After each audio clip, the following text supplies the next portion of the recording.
We do continue to check in with our live reporters who are throughout the area. We're just talking to Amelia Strahan in Terrebonne Parish. Now we go next door to Lafourche Parish. Yeah, where Leigha McNeil is working just as busily over there. She's checking with folks there in Thibodaux, getting an idea of what they're seeing. Now with some sunlight, Leigha definitely can see a lot more. Give us an idea of what you see in your area.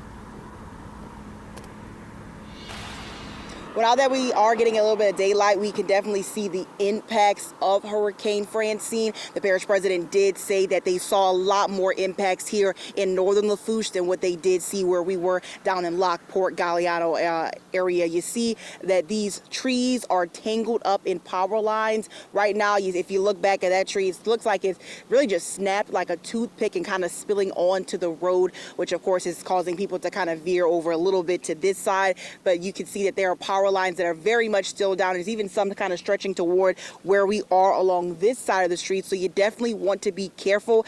We are on Highway 1 right now, literally right across from Nichols University. If anyone out here is kind of familiar with that is, that's where we are, just on the other side of the tree line from that area. But this is pretty much the extent of what we have seen so far out here in Thibodaux.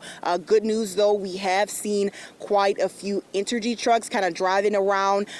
We saw a truck earlier who was actually working to kind of cut down those trees that were wrapped around some power lines. So that just goes to show you that, you know, they are up, they are out, and they are trying to restore power. At last check, I did see that about 35,000 people here in Lafourche are still without power. So a little bit less than that 36,702, I believe, that we saw a few hours ago. So again, slow and steady signs of progress that we're seeing. But now that I'm looking a little bit further down the street, we can still see that this kind of goes a little ways down. You see power lines that are kind of sloped and looking like dips and U's further down that way. So they have quite a bit of work to do, especially to repair this portion of Highway 1. Along the other side of Highway 1, I'm looking at the bayou kind of through the trees and through these power lines. It does look significantly lower from what we noticed that it was earlier today. So again, all signs that we are starting to see that water recede, that the parish is still kind of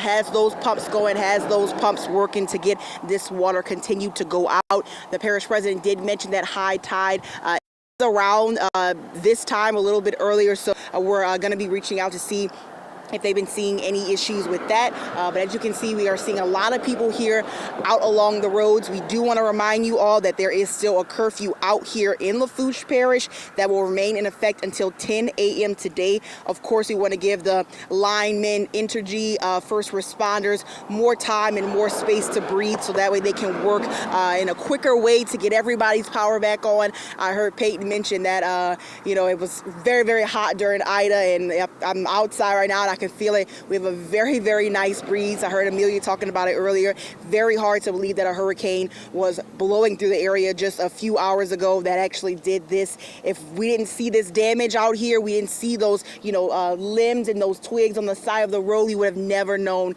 that it was a hurricane. So we are going to continue riding around here in Thibodaux because, again, the parish president did say a lot of the brunt of Hurricane Francine was felt here where we are now in the northern area of Lafourche Parish. So we're going to keep riding around, see what we can see, and continue to bring you all the latest. Reporting live in Lafourche, Leigha McNeil, WWL, Louisiana. Yeah, thank you, Leigha. Seeing that now.